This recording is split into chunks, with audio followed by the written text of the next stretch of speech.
હેલ્મેટમાં જોવું પડે, કામ જોવું પડે. ખાતો ગમે ક્યાં શું પડે તો આમ મગજમાં આમ જેમ તેમ મડે થવા શક્યતા ઘણી ઓછી છે. 8 તારીખથી રાજકોટમાં થયેલા ફરજિયાત હેલ્મેટનો કાયદો જો આપણા મોરબીમાં પણ આવે તો મોરબીના લોકોનું શું કેવું છે એ એમની પાસે જ જાણીએ.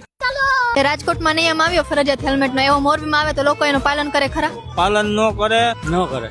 મોરબીની પ્રજા એનો અમલ કરે એવી શક્યતા ઘણી ઓછી છે. રેગ્યુલરમાં હેલ્મેટ પહેરો છો ડ્રાઇવિંગમાં? ના, હું નથી પહેરતો. એમાં હું હેલ્મેટ પહેરીને એટલે મુજારો થાય એટલે સીધું આમ મગજમાં આમ જેમ તેમ મડે થવા એટલે પહેરતો જ નથી. રેગ્યુલર જ પહેરું છું, આટલા વર્ષથી પહેરું છું. ના, હેલ્મેટ તો આટલે તો ગાડામાં જાય છે એટલે હેલ્મેટ પહેરતા નથી, પણ બહાર અમે નીકળી તો અમે હેલ્મેટ પડી છે. 90% વ્યસન વાળા માણસો હેલ્મેટ પહેરે તો માવો ખાતો ગમે ક્યાં શું પડે કયો હાલો. ભાઈ માવો શું કરો?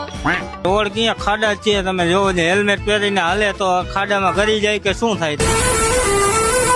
એનું કારણ શું ના પહેરવા? સિટીમાં કઈ જરૂર જ નથી હેલ્મેટની. તો પહેરો ને ખાડા દેખાય ને એ માટે. હેલ્મેટમાં જોવું પડે, કામ જોવું પડે. ખાડા અહીંયા પાણીનો ભરાઈ ગયા હતા કેટલા પડે છે. વધારે મહત્વ એવું હોય ખાડા બુરો વધારે. મોરબી ધૂળનું ગામ છે તો ધૂળ ન ઉડે ને, એની માટે ઘણા બધા બેનિફિટ છે. જે લોકો હેલ્મેટ નથી પહેરતા એને કઈ કહેવા માંગશો? મારાથી કહેવાથી ફેર પડતો હોય તો પહેરાય. જો આપણા મોરબીમાં પણ ફરજિયાત હેલ્મેટનો કાયદો આવે તો તમે હેલ્મેટ પહેરો કે નહીં, અને આ કાયદો કેટલો યોગ્ય છે તે કમેન્ટમાં જરૂર જણાવજો.